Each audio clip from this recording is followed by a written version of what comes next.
Albina. Hello. Welcome to Honeydew Me. I'm Emma. And I'm Cass. We're so excited you're here. Yes, and we are equally as excited to be right here with you. We are. It's I been a struggle of a couple weeks, but we're here. We're okay. We're fine. You're in your home. I'm in my home. hmm I'm cozy. We're doing the best we can with Yeah, what the good Lord has given the us. good Lord has bestowed. And I'm going to say he's testing right now. She's testing right She's now. testing me and my strength. She gives her toughest battles to her strongest warriors, and that is Cass and I. And Our here we are. So you were just saying, thank God or goddess or whoever you dropped to your knees for our friendship. I sure was. I dropped to your knees for.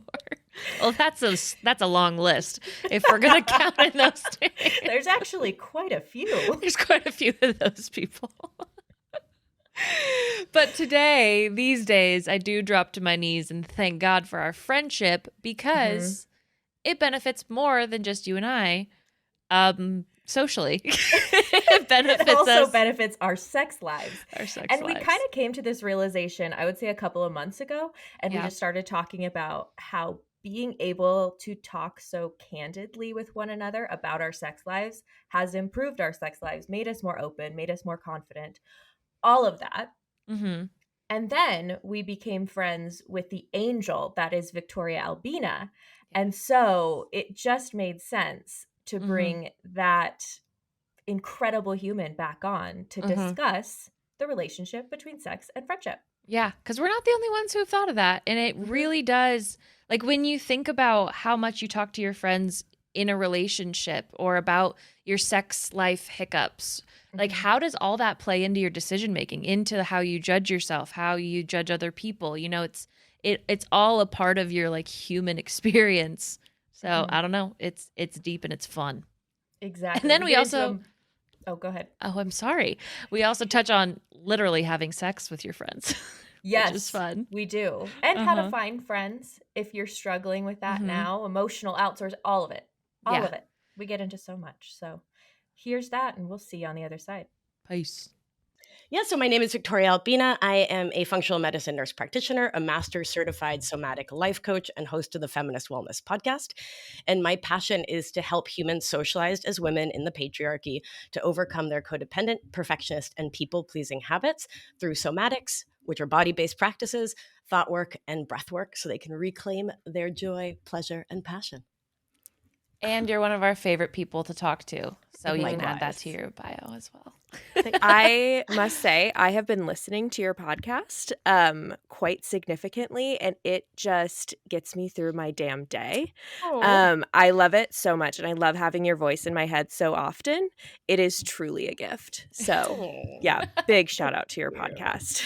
Oh, I really appreciate that. Well, you all know how it is. You like sit in your little office and talk into a microphone and then hmm wonder what happens. Yeah. So it's It always just goes really out into the nice, right? universe. Yeah, it's all out in the ether what is Yeah. happening here. So thank you. That's Of lovely. course. Yeah. Well, we are so excited to have you back because last time we wrapped up off air, but we talked about friendships and sex because Mm. that's a topic Cass and I have long considered. And when you brought it up, we're like, yes, this is the perfect person to talk about this with. So, how do friendships and sex even relate? Can we start there? Well, I mean, I think there's lots of layers to it, right? Mm-hmm. I mean, the first is even way before sex is intimacy, right? And what I find for the folks with whom I work, again, folks who are managing being what I call an emotional outsourcer, hmm which is my new reframing and redefinition of codependency. I define that as constantly and chronically seeking our sense of validation, wellness, and worth from everyone and everything outside of ourselves instead of from within. And so, because of that, right, framework for living, that way of looking at the world, other people's opinion about us is way more important than our own, right? Because we're not hmm worthy, we're not valid, we're not important, we don't matter. And so we're constantly looking to someone else to say, no, no, no, no, you're worthy of the oxygen you're breathing, right? Like, you're cool. And so that in and of itself can be such a huge block to true intimacy, because it's a block to vulnerability. Because if you're worried what other people are going to think about you, are you going to be telling them your deepest, most intimate details of your thinking, your feeling, your emoting, your experience, your existence? Probably not. Right? And so we end up in these one-sided relationships where we're taking care of others, showing up for others, which is not a bad thing when there's mutuality and reciprocity, but it's this one-sided, I take care of you, I support you, I listen to you. And then when you say, but babe, how are you? Oh, I'm cool, everything's good. Meanwhile, your actual ass is on fire. Everything's right, like everything's a dumpster fire, everything's terrible, but you're like, I don't want to bother you. Right? Or we do the opposite, which is we trauma dump, right? And someone's like, how are you? And you're like, when I was 6 years old, my dad left. And you're like, wait, but what in the what? I meant today. Yeah. I meant like it's 8 a.m. and we both just walked into work. Is your coffee any good? And you're like, oh, I have some serious attachment wounds. And you're like, what? But wow. I mean, thank you. But right. But context appropriate. What are you up to, right? Which is the constant question I'm asking. What's your intention? What are you up to, right? So before we even, again, get into friendships and sex, friendships and intimacy, are we available to show up with and for and in true vulnerability and intimacy? Not even in our sexual relationships, because that's maybe a bridge too far, because of course our sexual relationships, our romantic relationships, our partnerships are the closest reflection of our familial relationships. So that's where attachment wounding shows up, the hardcore. But in a friendship, before you even talk about having sex, are you intimate? Are you capable of that right now? So that's even where I would start. Right. Yeah. It hit. We're all like, okay, great, bye. See you later. Conversation done. Yeah. Right? Yeah. Well, it hits so deep when you're talking about, like, one of the questions I have, and something that I've literally always considered, is what my friends and my mom and my sister think of the person I'm dating and my decisions.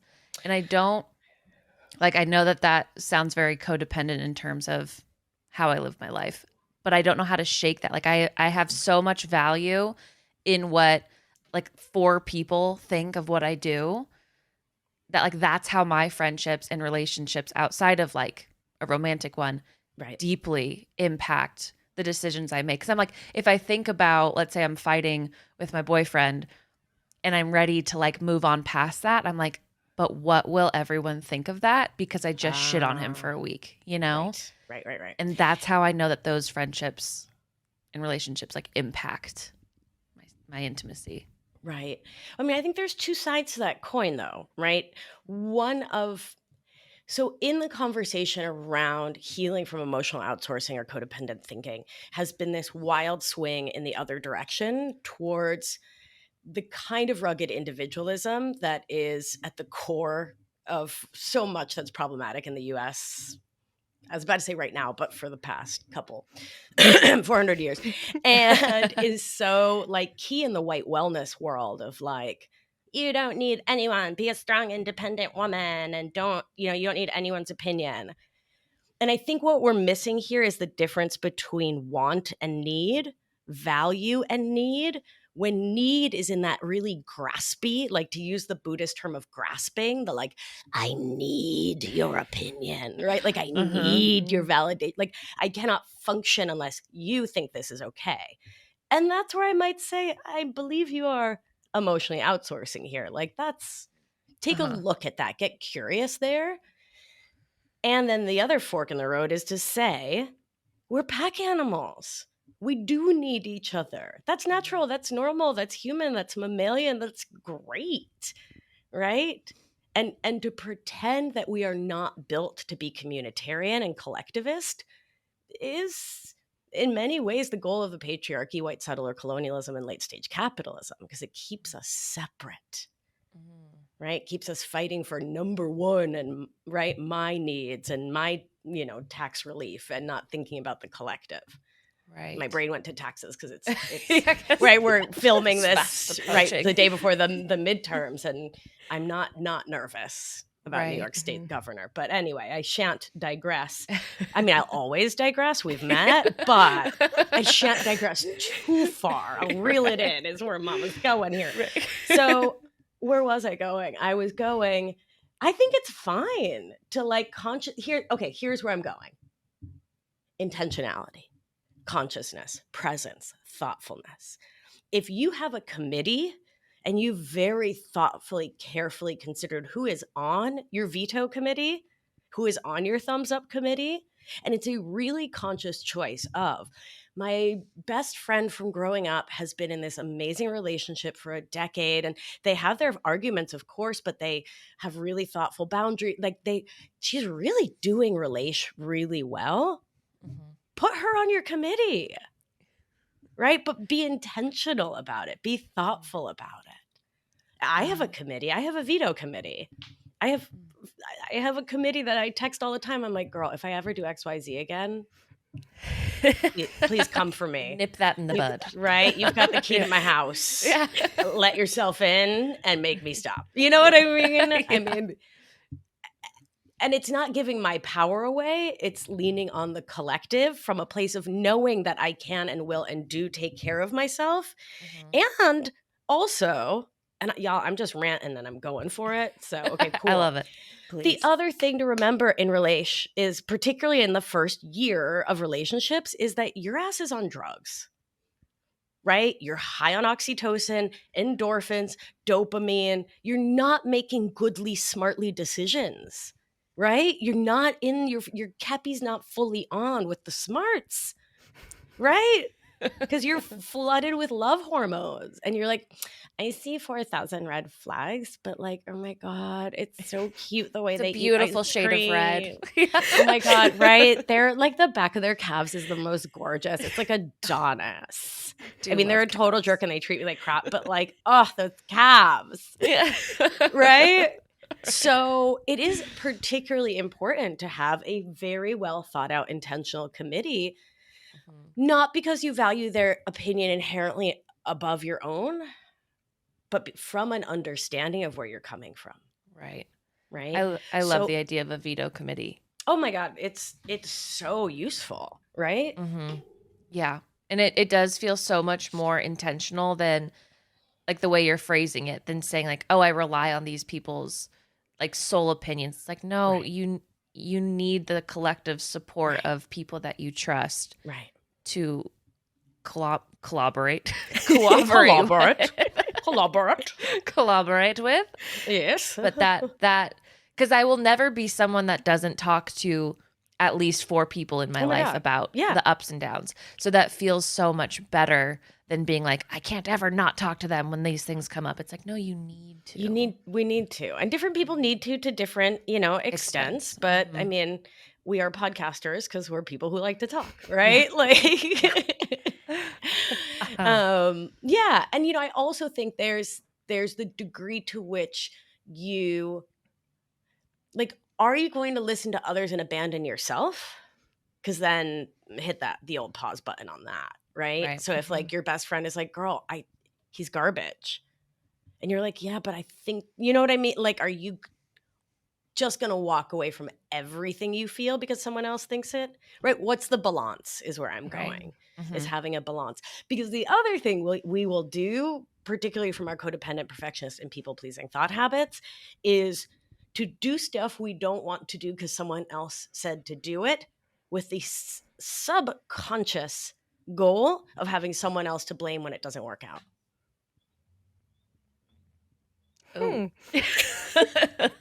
Yep. That's quite interesting. Isn't it fascinating? Because then we absolve ourselves of guilt. Well, I mean, like, Carolina told me to do it. So, I wouldn't have broken up with him. But Caro was like, no, he's a jerk. And, wow. Yeah. Whoa. Yeah. Right? Yeah.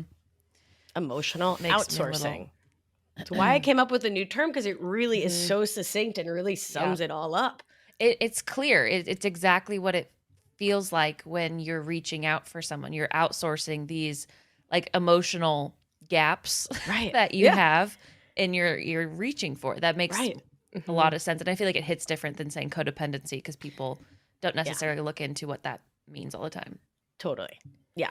And I remember hearing that word in my 20s and just thinking of a woman very different from myself. Exactly. Like Mhm. married to an alcoholic and straight and soccer mom. Like there was, I had so many stories about what that term meant. That meant I couldn't normalize my own thought habits. And so I stayed in the blame, shame, guilt cycles instead of realizing, like, no, this is a perfectly normal, understandable reaction to life in this specific set of, in this specific lived experience. I'm not a total freak show, right? Who's destroying everything. I'm living out this emotional outsourcing way of living, and it's a pattern of living. It's not a label. It's not my identity. It's not who I am forever. I'm not permafucked. I can pause and I can change this. Mhm. And that's hopefully what emotional outsourcing will do for folks, is to help them see that. Absolutely. Following this same sort of train, Mhm. just the idea of talking about sex and your romantic relationship with your friends. I've Yeah. heard different opinions on this. So I very openly and very obviously talk a lot about my relationship and my sex life, both privately with Emma specifically, and then publicly with a lot of A people. lot of people. Um, Yeah. But then I've heard other people say, I think it's completely inappropriate to talk about anything that intimate with anyone other than that person you're doing it with.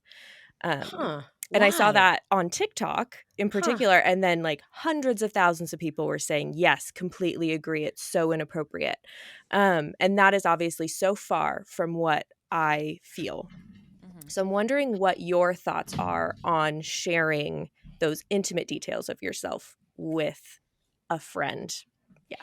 I'm curious what the rationale was. Like, why were people like, oh my God, don't do it? Right. I think they were saying mainly that that is between you and the person you're doing it with, and you are somehow violating the person you're doing it with by sharing it. And I think they were almost making it sound as if you were starting a rumor, you know, because there are toxic ways to share about intimacy, like lying about what you did. I'm Oh thinking my of like high gosh. Yeah. school type rumors, you know? Totally. Yeah. Yeah. And Yeah. Yeah. I felt like they were equating talking to a trusted friend about intimacy with those same kind of terrible things. Right. Well, that's silly goose. You know what I mean? Like we're grown ass adult humans with good communication skills, right? Like if we take it from the assumption of best intention, right? And that we're not trying to start a rumor. I mean, I feel like I don't even know anyone who gossips anymore. Like I left that in my 20s. Do you know what I mean? Like ew. But anyway, not ew in a judging way. I heard it as soon as I said it. I meant ew in a like, you know what, there was judgment. I'm gonna own it. There was. That's all right. That's okay. I'm a Yeah. human, you know? Sometimes it happens. Right. So, right? The thing Yeah. is not to then judge myself for judging. Because Mhm. then, right? Then it That's a becomes judgment. self-absorbed and it's a whole shitstorm of instead I can just own it. Yep, there's a little judgment in there about gossiping, which I used to do all of the time because I didn't know how else to feel valid, important, and like people liked me unless I had gossip to share. So How do you define gossip? yeah, like that, right? So one thing is venting, which is saying to someone trusted, like, I'm having a lot of stress about this, or this is really weighing on me, or this feels heavy. I need to let this out. Do you have space for me to just blah? And that's just venting, just letting it out, but like also not really believing yourself at the same time. Do you know what I mean? Like, oh my God, they're the worst. She's so terrible. This is garbage. And sometimes we just need to let that terrible out so that we can see it and be like, come on now. It's not the worst. This isn't like Pol Pot you're talking about. Like, this is like somebody who I don't know, forgot to RSVP or, forgot your birthday or like something banal and quotidian and like, let's move on. But it impacts your nervous system in a way that feels terrible. So you got to let it out. And then gossip, similar to complaining, is about recruitment. It's about trying to get people on your side and trying to get people to like you. It's about evoking a feeling or an emotion in someone else for your benefit, right? Often at the expense of someone else. So it's really different to be like, did you hear that? Did you hear that Megan got fired? I know. I'm hoping we can all like rally and support her and like love her up. And hey, did you hear that Megan got fired? Yeah, I kind of knew it first. Like there's like some Michael Scott energy to that. Right. You know what I mean? That's just like, why are you sharing this information? Right? So again, it brings us back to intentionality. Right? And intentionality is so much easier when we are in presence, which is the core of all the somatic work I do. And I have digressed as usual. I'm glad that you all hold space for my ADHD brain that is so circuitous, but I do always come back. You can trust me, right? I go real far, but I loop it back. Like a boomerang. You'll come Thank back. you. I feel so seen by that. Yeah. That was the most succinct way and like clear way I've ever heard gossip, and also helps validate the need of venting that I feel like totally Cass and I do, all the time. Yeah. But it feels better to say, because like I would never recruit Cass to be on my side. You're already on my side. I know that. But that feels so much healthier to say it. Like if we're not recruiting people, you're just venting. You're just venting. expelling. Get it out. Get it out of your body, out of your nervous system. Right? We need it out. Absolutely. So back to your question, Cass, about talking to our friends about sex. If we assume good intention and we assume, right, that it's not about emotional recruitment or manipulation or control, it's really about connection or maybe getting an opinion or talking something out or orally processing, I don't see the problem when there is consent from the friend, right? When it's too, because that's the part that I think people often skip, the like, hey, I want to talk about something that's going on in my sex relationship, and do you have space for that? Like, does that work for you? You up for that? You into it? Can we talk?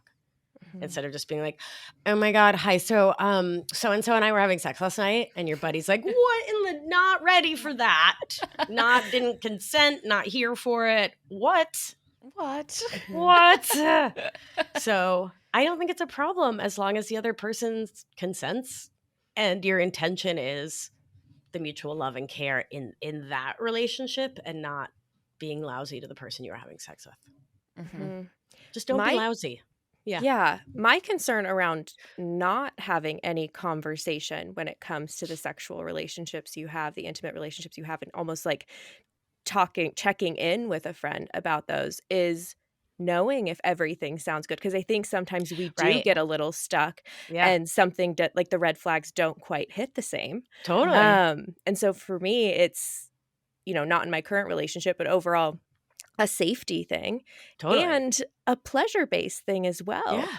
Because especially the conversations that Emma and I have, like there are so many times I've been like, oh, that could be better for me. Like that would feel good for me. Maybe that shouldn't hurt for me. For sure. For sure. Reality testing is one of the most important parts of friendship, right? And particularly in a society and a culture like the US today, which is still based in so much weird puritanical garbage, right? Where like everyone's mostly naked on the like interwebs, but we don't know about like sex, like, do you know what I mean? Where there's that polarization of facts and imagery. I think it is really important that we are having these conversations together. I mean, it's feminist, right?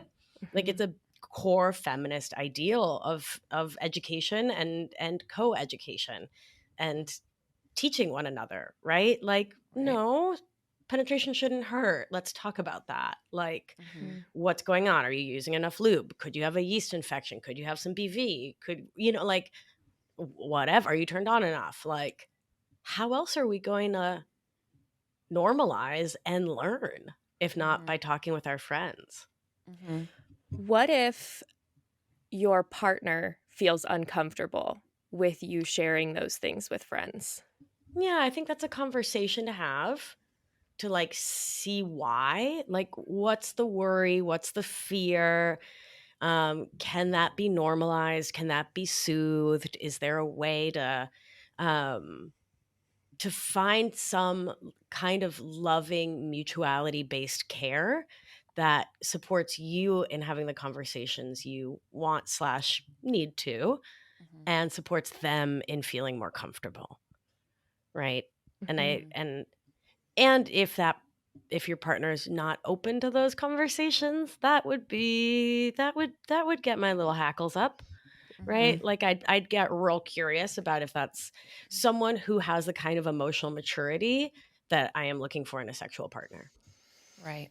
right? Because I get, and listen, I think we've all been in those moments where we're like at a barbecue or a party with one of our partners and their friends, and they know what lingerie you were wearing last night, right? And it's that little moment of like, oh, you know Mm-hmm. everything about my sex life because you're my person's BFF. Like, Mm-hmm. okay, Mhm. right? But I only want sexual partners who have the emotional maturity to comfort themselves, support themselves, be confident, right? Like, to roll with it effectively, which doesn't Mm. mean not have feels, have all the feels, but like have the skills to process them and work with them, you know? Right. Instead of making it on me, instead of silencing me, how can you process that on your own?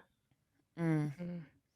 I feel like we just talked about that type of, gosh, Cass, I forget which topic we were talking about now, but when porn, Mm, needing porn in your masturbation practice and being with someone who's uncomfortable with you watching it.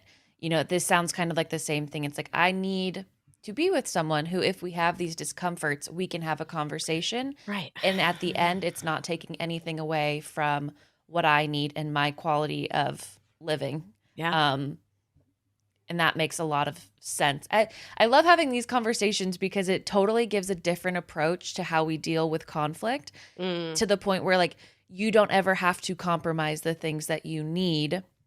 It can be a conversation of, well, how come you're not comfortable with this? And like right.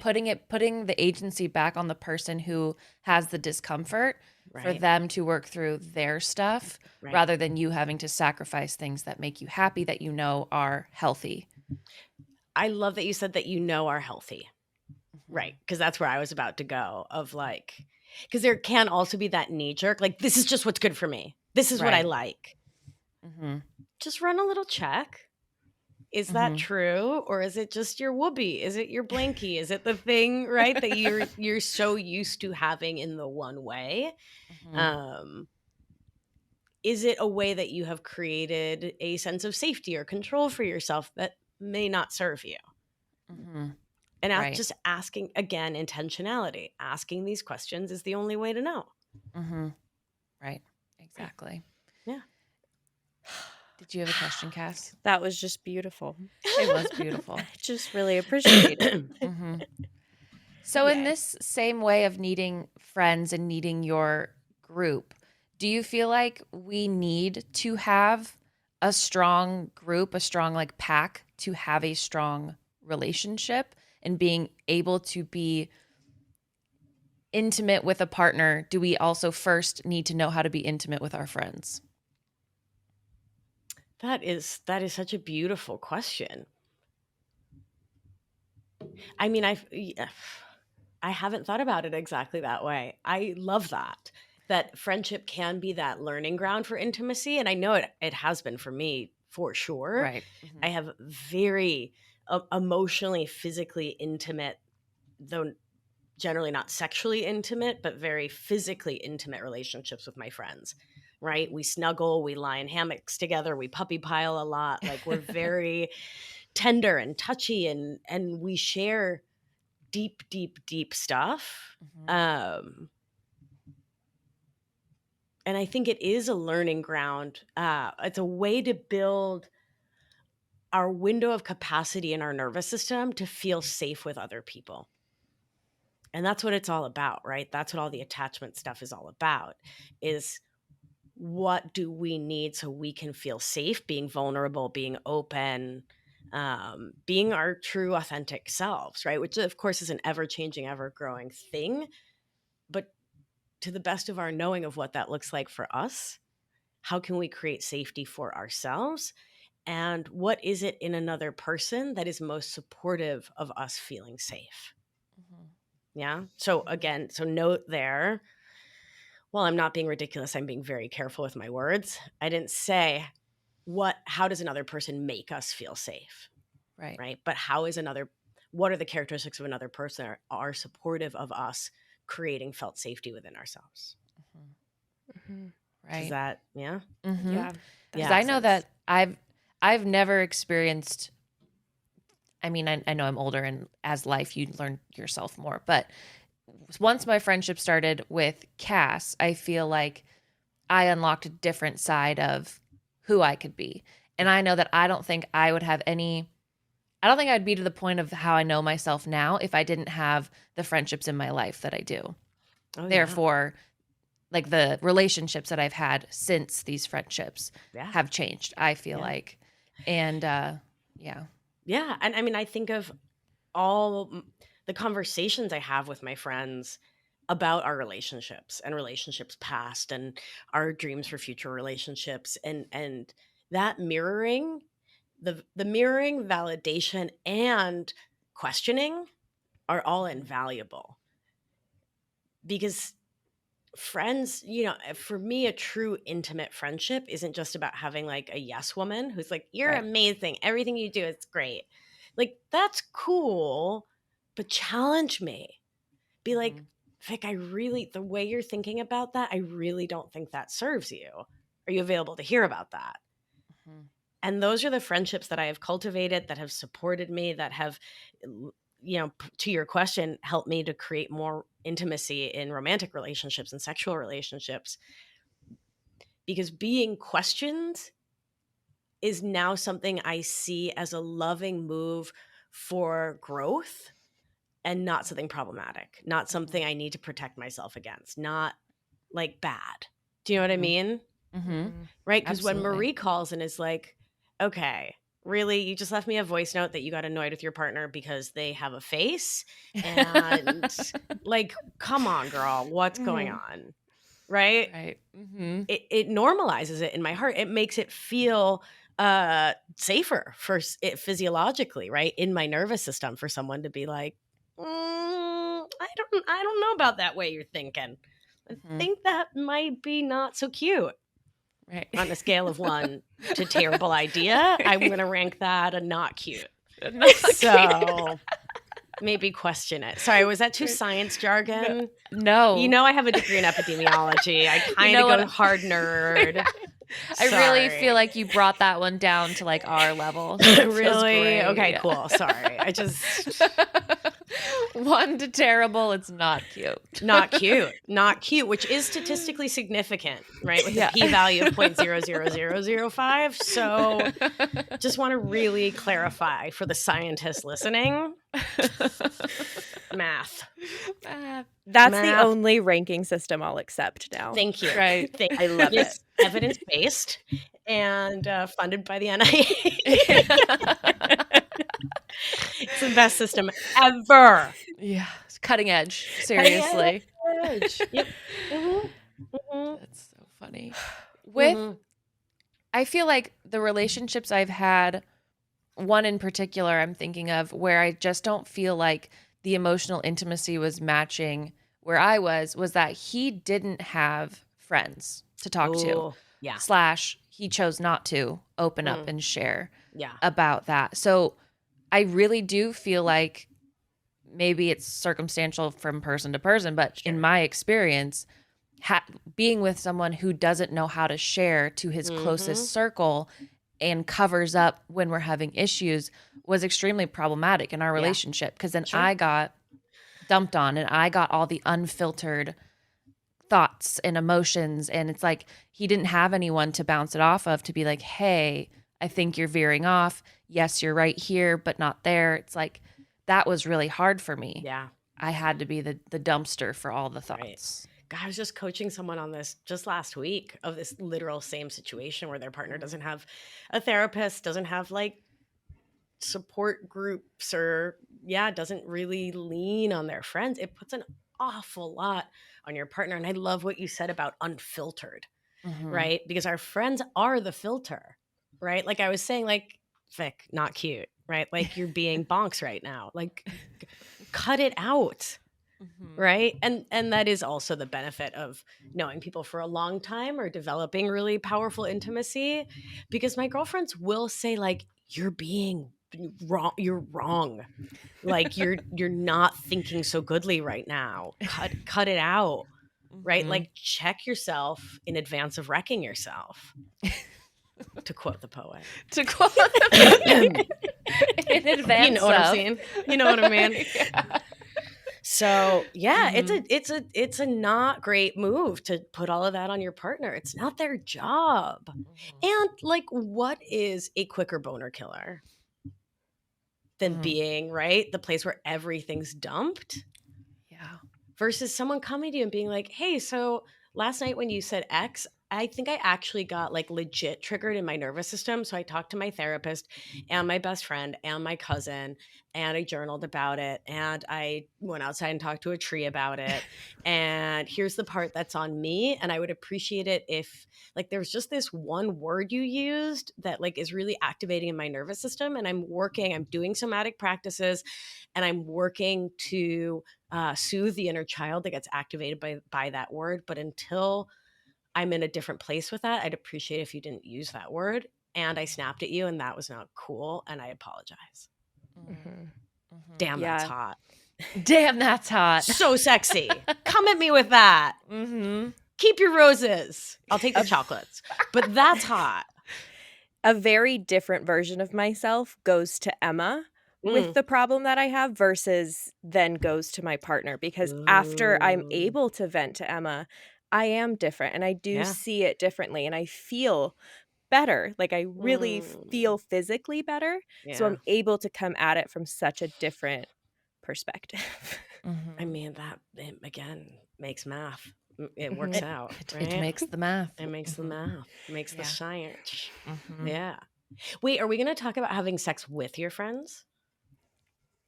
If you want to. Oh, everyone made faces at that. I don't know. You said sex and friendships. I was like, are we going to talk about having sex with your friends? That would be really fun. Yeah. Okay, great. Let's talk about it. I don't know where to start with that. So if you just want to dive right in. I mean, I think it is, I don't know. I mean, like, I'm queer. I've been out for 31 years. Damn. That's a long time to do anything. Yeah. But I feel like in some of my communities, it's pretty normalized. Like it's just, people just are very sex positive and very open, and like date within the community. But you know, it's not just queerness. Like I went to Oberlin College back in the 90s, and like also there were like 10 people on campus. It's like an incredibly tiny school of weirdos. But I feel like we all had sex with each other, and then we're all friends, and it was like, it generally wasn't a problem. Like it generally was pretty chill. Yeah, I don't know. What are y'all's experiences? So, Cass, if you had something to say, you can go first. But start us off. I've had sex with one friend, and I don't know, it felt like until he and I had sex, which this is going to sound affirming to a lot of people who say men and women can't be friends. I feel like there was always going to be like a sexual tension between us. Just specifically with that friend. I wouldn't say with all the male friends that I've had, but then we had sex. We're fine now. It's great. Right. But if we still ran in the same circle, I don't think I don't think other relationships would be okay with it, which is why I haven't like tried to have also I'm a very emotionally attached person, so I don't think I could have sex with someone and not have feelings for them and not want it to like bloom into a relationship. So that's why I've never like tried to mix friends and sex. It's multi-layered for me. Yeah. Mm-hmm. Yeah. What about you, Cass? I have not had a lot of sex. So I've only had 2 sexual partners. And I think for me, that came from a lot of insecurity around sex. And then I got into the relationship I'm in right now, which is currently monogamous, like 6 years ago when I was beginning college or like midway through college. And so I feel like I personally lost out, not my partner and I have talked about this. So lost out sounds kind of negative, but I don't mean it with those same kind of contexts around a lot of experimentation. So the only other person that I'm not with that I have had sex with, it ended not great. And like I felt really sad that it ended. And so it just made me sad that I had sex with this person that did not want me anymore. And obviously I worked through all of those feelings. Not obviously, maybe. But the only thing that's coming up in my mind is like being able to be friends with somebody that you've been that intimate with who has then either said, I don't want that with you anymore, or you have said, I don't want that with you anymore. And I think How do that's you the part navigate that's that? tricky for my brain. Right. And like what's coming up for me is how the sexual part starts. Like, what's that conversation like? Like, so when I've had sex with friends, the conversation starts with, I love you and I care about our relationship and you're really hot and I'd love to have sex with you. Want to, friend? Right? Like, it's very direct. It's very upfront. It's very like consent based, not just in the like yes or no, but in the like, I want to be your friend and I want to take your pants off. And that's what I'm proposing we do, is be friends who have sex and then are friends. The communication skills and the comfortability with sex that I feel like that takes, I feel like I am just getting to that point where I could even possibly start a conversation like that. And so I think before this point, that never would have felt like even an option to me. Sure. And I think for me, like, it just is who, where, and when I came up, you know, like I came up around a bunch of queers who were very vocal and had amazing communication skills, a bunch of whom were therapists and who had done their therapy and were just really modeling very open, sex positive. My blinds just collapsed and fell off the wall, which was a very direct way of communicating that they're no longer interested in being blinds. Now they're interested in being a puddle on the floor, and I honor their choice. I wish I had been quieter. And now that there wasn't direct sun in my eyes, but that's fine. That's fine. It's Thank their you choice. for your direct communication. But anyway, yeah, no, I came up around people who were like, just talked this way and were just open about sex and sexuality and desire and passion and kink, and it just was so normalized. I mean, starting at Oberlin, again, school for weirdos. We had a school, it was like a party thrown by the college called Safer Sex Night. This is in the 90s. It featured the tent of consent. I'm not kidding. I mean, it was the 90s, right? And so you would go in and like practice asking for consent because it was such a new concept in the like social context, right? Like people weren't talking about getting consent. But so there was also the school ran an event called Drag Ball, which was what it sounds like. Fucking amazing. Anyway, so between that and you know, my San Francisco, Brooklyn queer communities, we just talk this way. Right. And I think that everyone can. right? With enough practice and skill and support, and finding the weirdos who will normalize and support you, while it becomes less and less weird to just be direct. Right.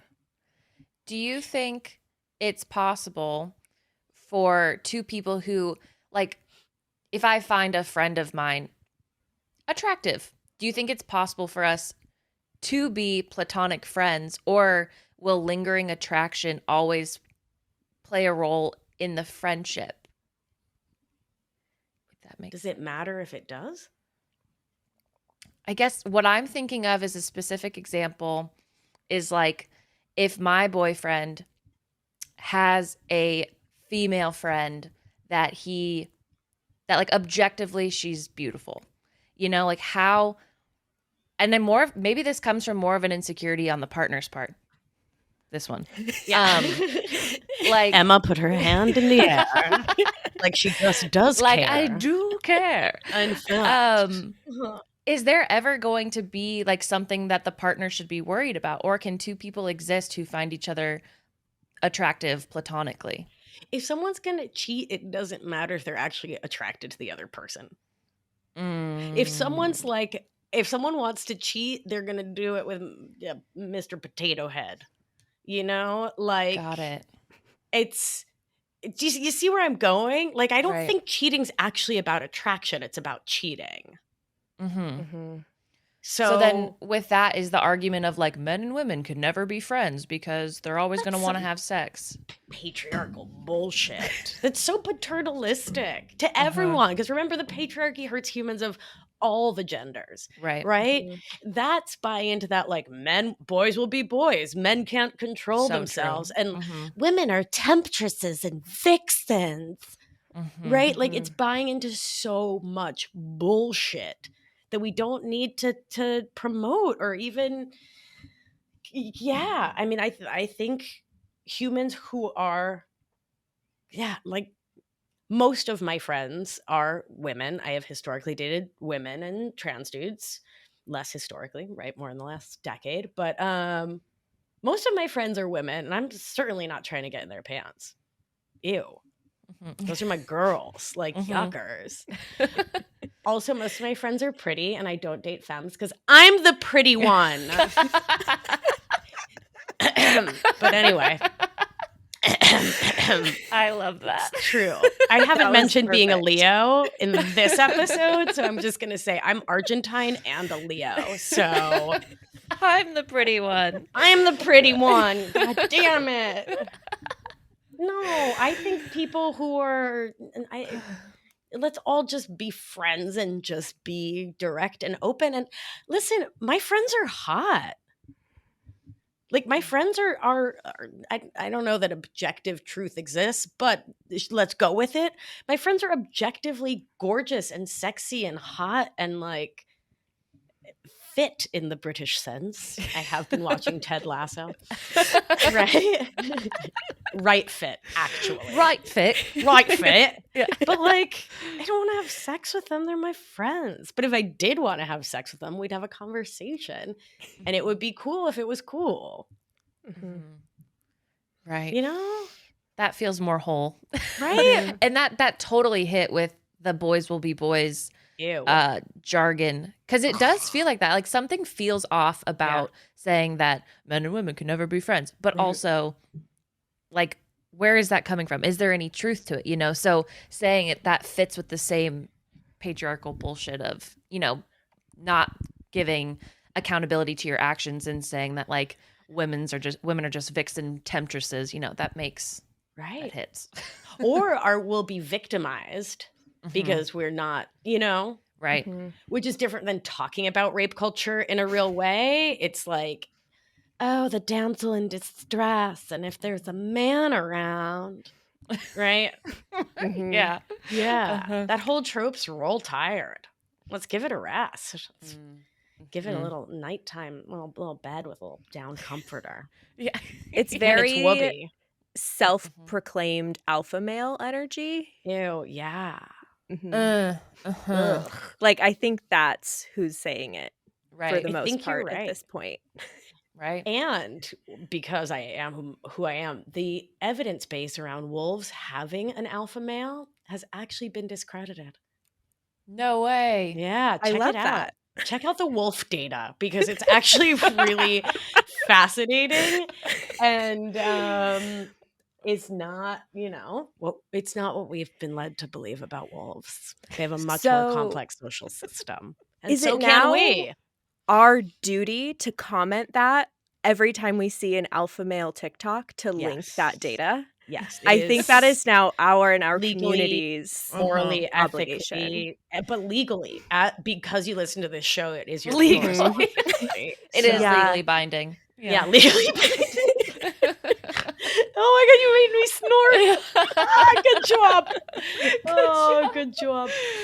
Oh Oh, my God. Lord. Oh, I'm happy that Oh, we wrapped up with the idea of like sex in friendships and yeah. healthy and Mm-hmm. answering questions that are commonly circulated through society of, sex and friends. So thank you for touching on that too. My pleasure. I have one more little finisher Ooh. question Yeah, that I hope gets us there. Um that's what she said. exactly. You're welcome. And I meant it with It all of just, that. yeah, that is also regulated at least once per episode. Yeah, that's contractually in Contractually, there. yeah. How do you recommend making friends, finding the people Mm, that we can have these conversations and feel safe with? yeah. Community events. That's been the biggest thing for me is like go to the protest, volunteer for the phone bank, volunteer at the food pantry, volunteer to support the unhoused, volunteer, like get behind the causes that matter to you. You're making a difference in the world. That's some rockin' karma. And it's a great place to meet people whose values align with you. I've also made a lot of I'm part of a meditation community in Brooklyn that's a huge part of my world. So friends through there, we have I have connected with the people with whom I have similar politics, similar world views, right? Go to where the people who are doing what you want your life to look like are. I'm not sure that fully Englished, but I think maybe the gestalt of it came across. Uh-huh. If Yeah. you care about sport ball, go to sport ball bar. I care not about sport ball. I do not to that bar goeth, right? But a library fundraiser, sign me the fuck up. I'm gonna sponsor a table for that, right? Like I am there. Absolutely. Love the 'Cause- juxtaposition of events. Thank you. Which is not to say sports people aren't book people, but I just keeping it generalized. Yeah. Mhm. Right. Yeah. And then honestly, like so I moved upstate in the pandemic. And it took a hot minute to meet people, mostly because, I didn't leave the house. Mm-hmm. But once I started meeting people, saying to them, like, I don't have a lot of friends. So back to the vulnerability, right? I don't have a lot of friends up here. And having IRL friendships and community really matters to me. Who do you know who might want to be my friend? And just like literally, so like when I started my podcast, every interview afterwards, I'd say, who do you know who might want to have me on their show? And so I just adapted that for friendship. Who do you know who might want to be my friend? And I've made so many friends that way because people are like, oh, wait, do you know Shannon? Oh, wait, do you know Margarita? Oh, wait, there's another Argentine in this small town. Do you know them? And I'm like, I do not. And they're like, oh, let me text you. Like, text the two of yous. I So love again, that. right, it takes nervous system regulation, right, to be in ventral vagal, the safe and social part of the nervous system, to have your own back, to like have that comfort. And if it's challenging to say it in person, get your new person's phone number and text it to them later. Right? Because you can do that from under a comforter holding your your stuffed animal. And I'm saying that with earnestness, like make a safe nest for your nervous system from which to be vulnerable and support yourself to actually do it and like make it happen. And then the other thing is, God, I remember I dated this woman, it's probably like 15, 20 years ago now, 15 years ago, but she was always complaining that our collective friends, because I met her in this whatever, this place I used to volunteer. Like she's always like, everyone reaches out to you more. I feel like you're friends with them more, but I've known them longer. And I was like, that's because I send them postcards. That's because I text them. That's because I call them. That's because I invite them over. That's because I send care packages. That's because I'm participating, right? Like mutuality and reciprocity. I don't just expect friends to magically come to me. I also don't like go overboard and put myself out wildly like I did back in the emotional outsourcing days, but I meet people energetically. I let them know that they matter to me. And then like the last 2 weeks I had the COVID, every single day, Marie, Alessandra, Rob called, Andrea, everyone, like every single day. Because that's how we do. Right? When they need me, I'm there. When I need them, they're there.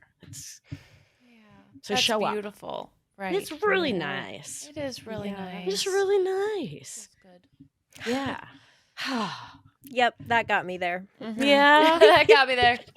All right. Where can our listeners continue connecting with you after this episode? Yeah, so you can follow me on the gram. I give good gram at Victoria Albina Wellness. My website is victoriaalbina.com. And if you head on over there to victoriaalbina.com/honeydew me, you can download a suite of free meditations, nervous system guiding exercises, all sorts of delights for the low, low price of free $99, which is my favorite price ever. And my podcast is called Feminist Wellness, and I run a 6-month coaching, breathwork, somatics, or body-based practices-based program called Anchored. And you can learn more at victoriaalbina.com/anchored and can apply now. The next group is filling up really fast, and it'd be so fun to fill it with honeydew meers. Wouldn't that be so fun? It would be really fun. A goddamn delight. A goddamn delight. Yeah. So have sex with your friends is the moral of the story. If you can hold space have friends for that. with your sex. Have friends with your sex. Like dip. It just kind of sounds like we're explaining a side of a dish. We are. We sure are.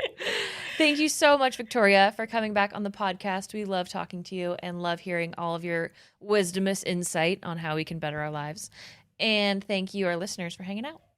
And if you want to thank us, head on over to Spotify or to Apple Podcasts to rate, review, and subscribe to Honeydew Me. It means so much to us.